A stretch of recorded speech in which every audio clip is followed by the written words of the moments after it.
Melbourne test में Australia की पाकिस्तान को 79 रन से शिकस्त। सीरीज भी 2-0 से जीत ली। 317 रन के ताक़ुब में ग्रीन कैप से 237 पर ढेर। शान मसूद और सलमान आगा की निस्फ सेंचुरियां मैच न जितवा सकी। मजीद कोई खिलाड़ी क्रीज पर ज्यादा देर न टिक सका। पैट कमिंस के 5 और स्टार्क के 4 शिकार।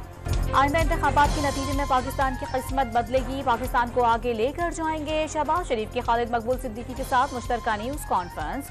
मुत्तहिदा की नून लीग को मलीर की 2 और लियारी की 1 सीट पर इलेक्शन लड़ने की पेशकश। नून लीग को इक़्तिदार मिलने पर शहबाज शरीफ का कराची से टैंकर माफिया खत्म करने का ऐलान। ट्रांसपोर्ट का निज़ाम जदीद बनाने का आज़म। नवाज शरीफ ने हमेशा कराची को अहमियत दी। साबिक वज़ीर आज़म की प्रेस कॉन्फ्रेंस।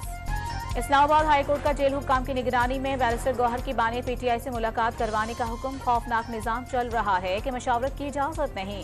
क्या निगरान हुकूमत इलेक्शन को डीरेल करना चाहती है? जस्टिस मियां गुल हसन के रिमार्क्स। इस्लामाबाद हाई कोर्ट ने 3 MPO के इस्तेमाल का डिप्टी कमिश्नर का इख्तियार गैर कानूनी करार दे दिया। डिप्टी कमिश्नर को इख्तियारात देने का 1980 का कानून भी कलअदम करार।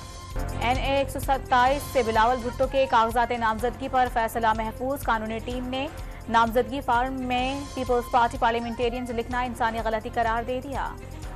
बल्ले का निशान बहाल करने की पेशावर हाई कोर्ट के हुक्म पर सुप्रीम कोर्ट से रुजू किया जाए या नहीं। इलेक्शन कमीशन हुक्काम का आज तीसरा इजलास जारी।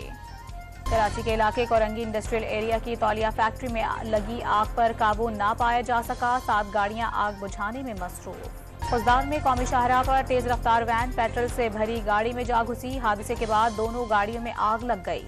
4 अफराद झुलस कर जाँ बहक। पंजाब में शदीद धुंध के बायस फ्लाइट ऑपरेशन दरहम बरहम। 26 परवाजें भी मनसूख। ट्रेनों की आमदोरफ्त घंटों ताखीर का शिकार। और इसराइल की फौज की रफा में कुवैती अस्पताल के करीब बमबारी। 20 फलस्तीनी शहीद। 24 घंटे में 200 से ज़ायद फलस्तीनियों ने जाम शहादत नोश किया।